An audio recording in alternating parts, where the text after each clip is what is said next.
Good evening from wherever you're watching us. This is Younib TV News at 9 with me, Rachael Akinyi. Join us as we bring you emerging news right from politics all the way to Matters County. And among our top political story this evening, we will be informing you about Raila Odinga Jr., who has been installed as the new leader of the Odinga family during a traditional ceremony conducted in Bondo.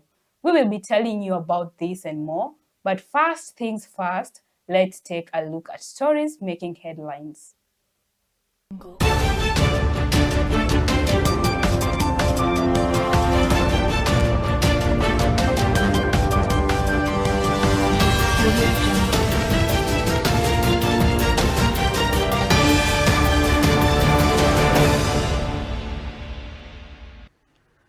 This is a traditional ceremony to symbolically give the son of the departed, my brother, the late Raila Odinga, his son, Junior Raila, the seat of power of the home.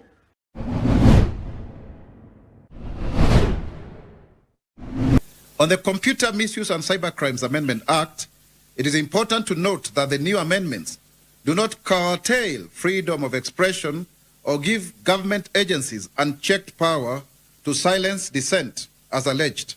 Rather, they strengthen Kenya's capacity to combat real and growing threats such as child pornography, online extremism, terrorism, propaganda, cyber harassment, identity theft, and financial fraud.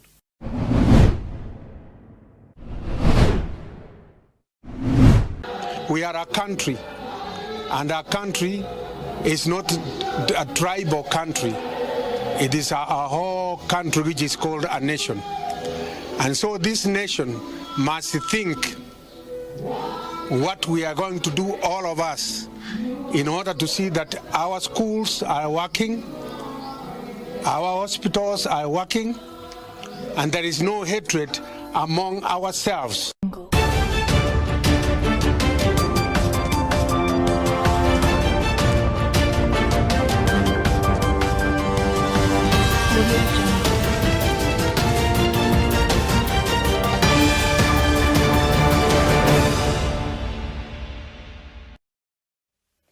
Welcome. Now to our first story.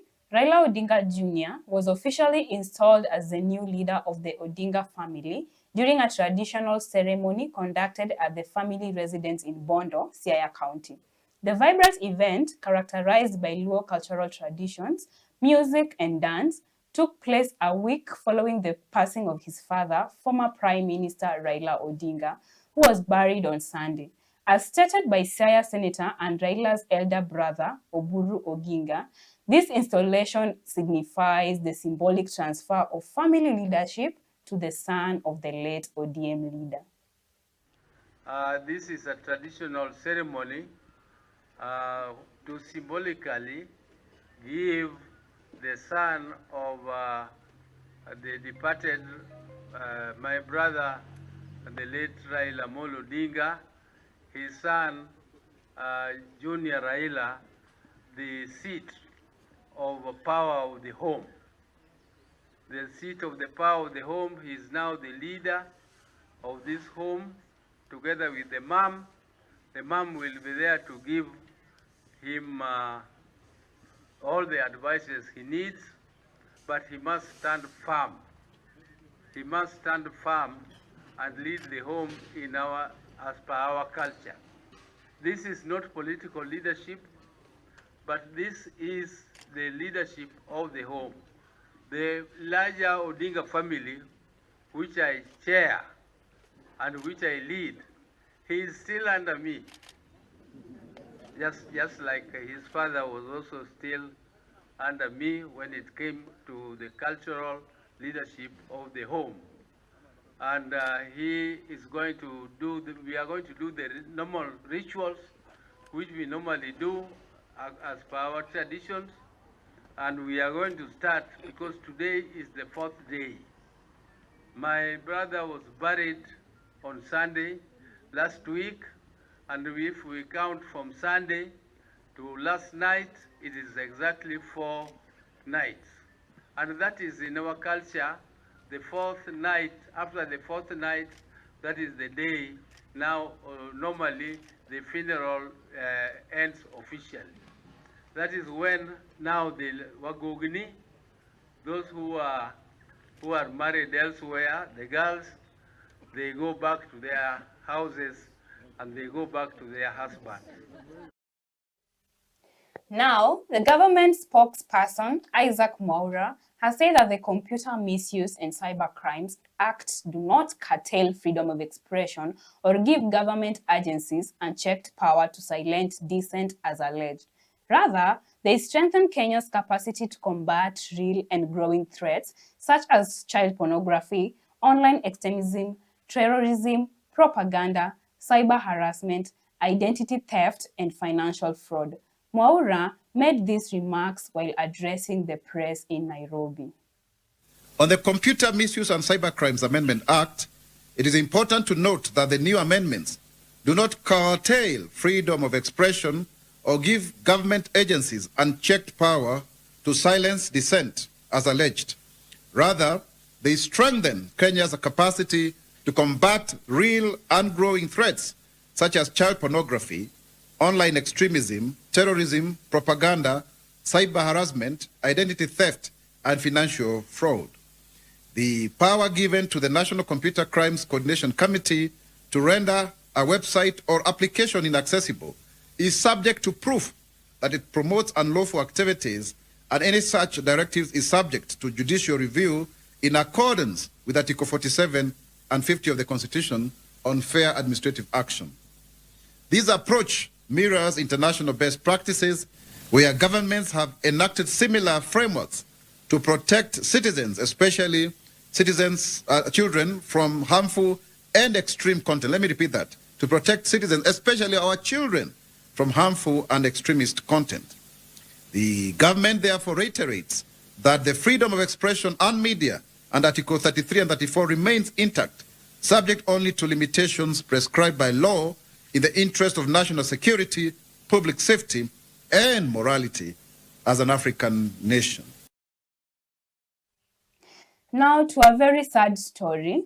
A 22-year-old student from Masinde Muliro University tragically passed away on Wednesday after collapsing during a recruitment exercise for the Kenya Defence Forces in Chwele, Bungoma County. Bungoma Central Sub-County Police Commander David Saina reported that the individual collapsed while undergoing the physical fitness test and was declared dead upon arrival at Chwele Hospital. In addition, Lieutenant Colonel Eliud Yegon, who is in charge of the recruitment process, noted that many of the young individuals who attended the exercise encountered challenges due to discrepancies between the names on their documents, which complicated the verification process.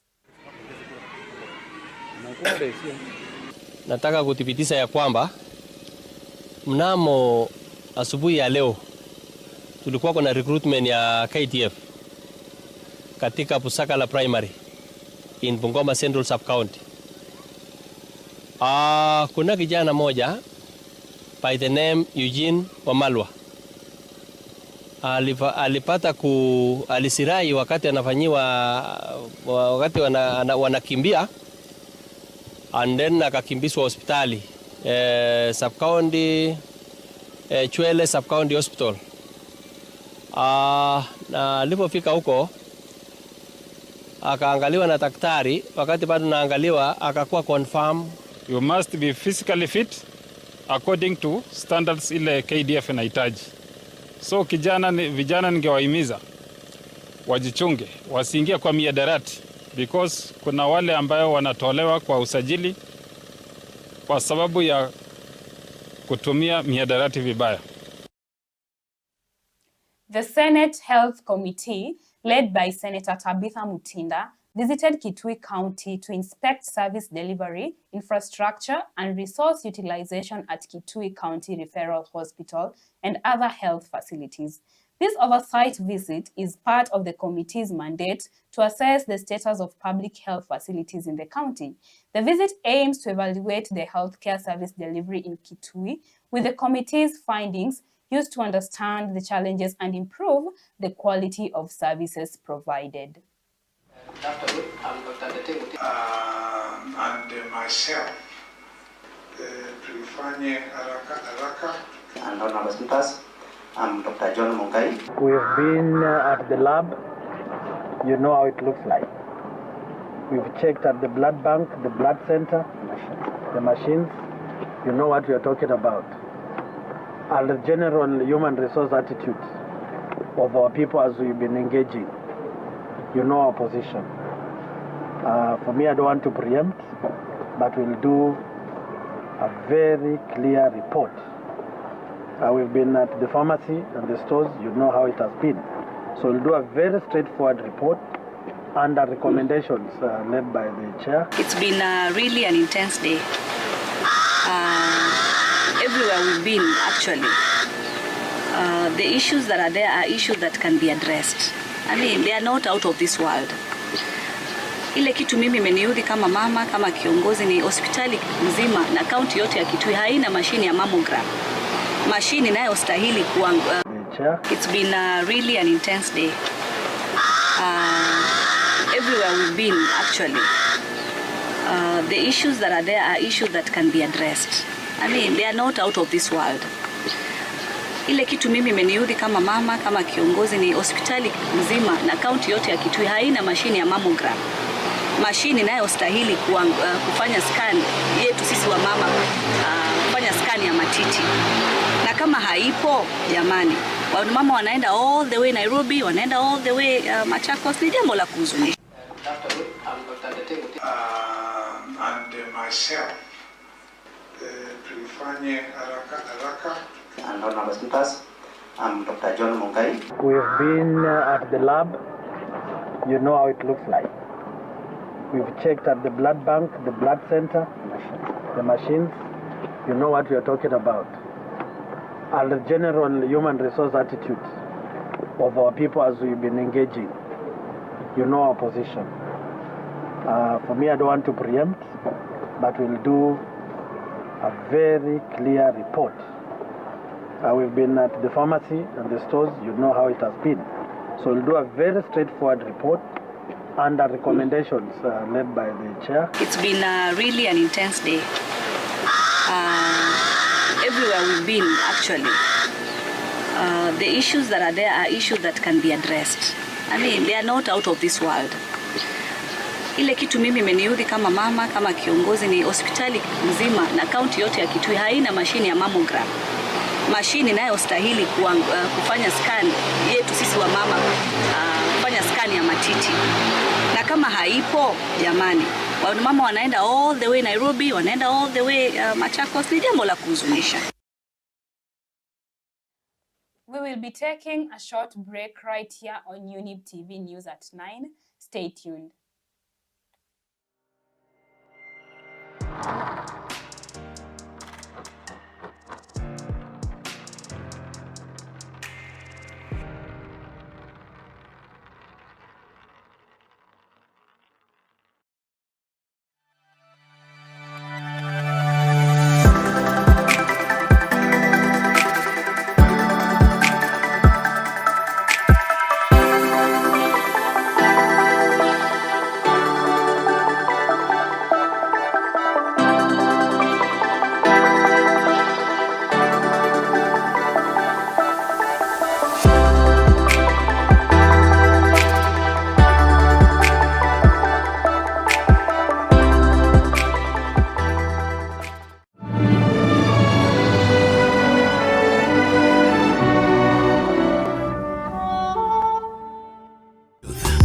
Ever the best.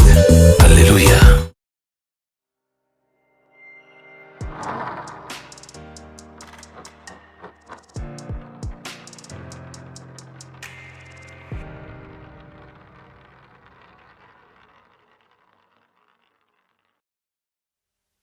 Welcome back.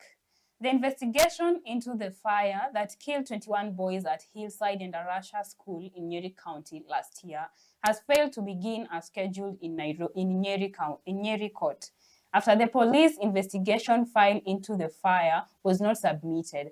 The case also failed to get off the ground due to the absence of the prosecution, with parents who attended complaining that they were not informed of the scheduled date for the investigations to begin.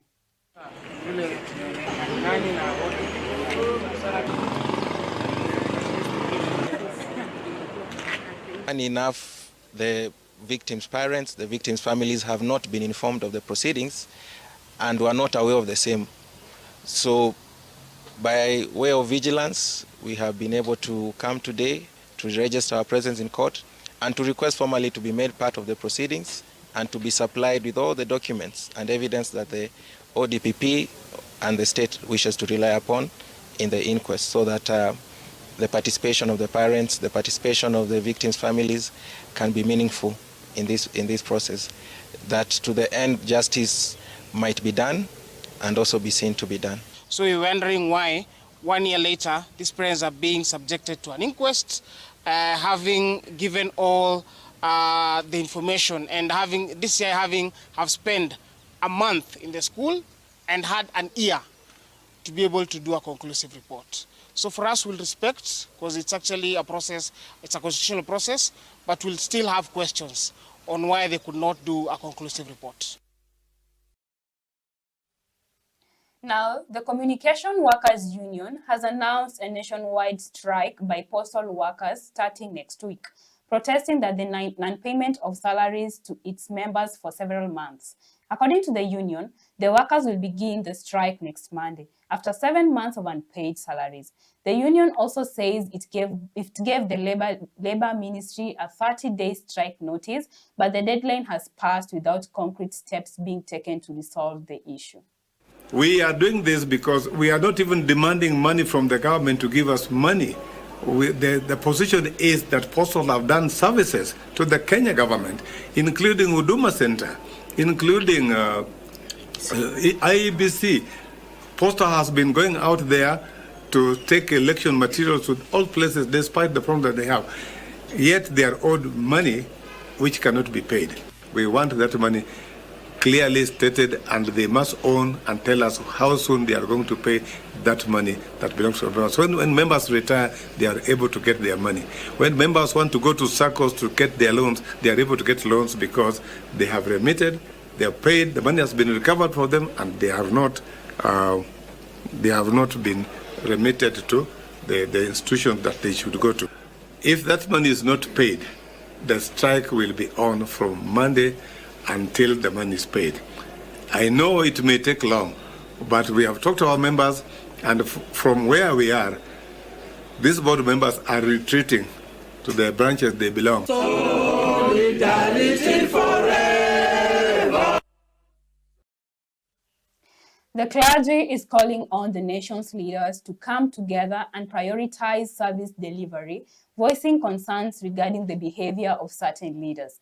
During a speech in Kisii, National Presiding Bishop of the Pentecostal Church of God, Jefferson Nyatuka, along with his colleague, Bishop Robert Nyamwange, urged leaders to refrain from certain divisions based on tribal affiliations and to tackle the issues confronting Kenyans, particularly in the areas of health and education. We are a country, and our country is not a tribal country. It is a whole country which is called a nation. And so this nation must think what we are going to do, all of us, in order to see that our schools are working, our hospitals are working, and there is no hatred among ourselves, but unity and moving forward with the work which we were called to do. And I want to pray for the police and the other people who are taking care of Kenya to know that we are also Kenyans like them. We have the flesh, and we eat like them. Some of us cry like them. And so let's honor one another. And as we transit to 2027, it is my appeal that let us consider the nation first. There comes a time when the nation is more important than an individual. Appeal to our politicians that cool down your temperatures. They have gone too high, and yet 2027 is far. An appeal to the voters, please register as voters. The only cane you can give the politician who is not right is to register. A section of traders in Kebiringo town in Migirango West constituency of Nyamira County have complained about the move by the Kenya Highways Authority to demolish houses along the road in their area town to widen it. The traders say the move will severely affect their business operations, and they accuse the authority of allegedly moving the road back to the center of the town. Vyumba vyao vya kibiashara, and indeed hapa ndio watu wetu wanategemea kutafuta karo, wasomesha watoto na kujikimu maishani. So tunasema hili jambo liangaliwe vizuri, la sivyo we shall rise up in arms. Huwezi kusema tupitishe barabara hapa na ingine hapa, haiwezekani kwa sababu ni mtu mmoja. Ule mtu wa Kibirigo ndio huyu. The entire layout of the market could have been destroyed. So it was reallocated to the lower side, which is now Kisi Chemosot Kericho Road. So reintroducing it back to the center of the market, these people have not only bad intentions, but very bad intentions. Tuko na highway. Hatutaki highway mbili kwa soko katikati. Ile yenye ilikuwa kitambo wacha ikue. Wacha waipanue vile wanataka. Lakini hapa kwa soko katikati, watupe amani. And that is all we had lined up for you this evening. It was a pleasure spending my evening with you. My name is Rachael Akinyi. Have a lovely night.